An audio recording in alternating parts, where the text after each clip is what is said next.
किसान की बात देखिए, बार बार ये किसान की बात करते हैं, किसानों के हक की बात करते हैं।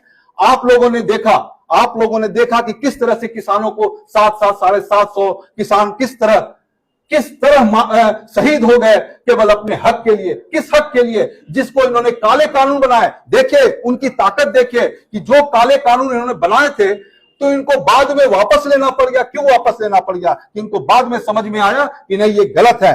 तो अब जब हम बात करते हैं इनके एमएसपी की, तो कांग्रेस पार्टी और इंडिया गठबंधन कहती है कि हम इस एमएसपी का जो कानूनी गारंटी देंगे, हम लीगल इसको अथॉरिटी देंगे। लेकिन भारतीय जनता पार्टी ऐसी बात नहीं करती है। तो ये भारतीय जनता पार्टी जब नारी न्याय की बात करती है तो आपको पता है कि किस तरह के नारी न्याय की बात ये लोग करते थे और क्या क्या किया। किस तरह से मणिपुर से लेकर इनफैक्ट हमारे पहलवान जो मेडल लेकर आते रहे, देश का नाम ऊंचा करते रहे, उनको भी इन लोगों ने नहीं छोड़ा। तो जैसा कि राजेश ठाकुर जी ने, अध्यक्ष जी ने बात को कहा, मैं इसको फिर से बता रहा हूं कि महिलाओं के लिए जो इन लोगों ने असुरक्षा पैदा की है, वो सुरक्षा देने का काम राहुल गांधी, कांग्रेस पार्टी और खड़गे जी इंडिया गठबंधन करेगी। इसकी गारंटी कांग्रेस पार्टी देती है।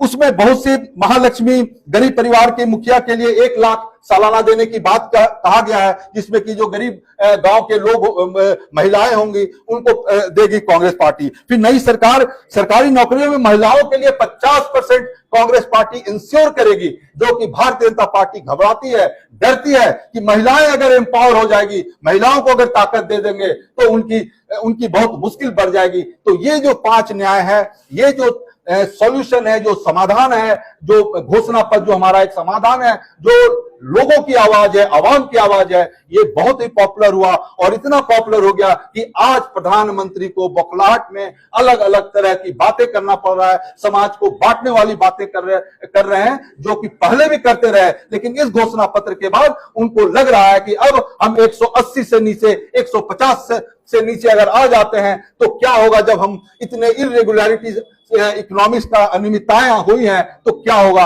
तो इन घोषणा पत्रों के साथ माननीय गुलाम मोहम्मद मीर साहब हमारे इंचार्ज हैं, उनके नेतृत्व में राजेश ठाकुर जी, झारखंड प्रदेश कांग्रेस कमेटी के अध्यक्ष, हम इस पूरे 14 सीट पर मजबूती से लड़ेंगे। इंडिया गठबंधन लड़ेगी और जीतेगी और हम सरकार बनाएंगे। Thank you.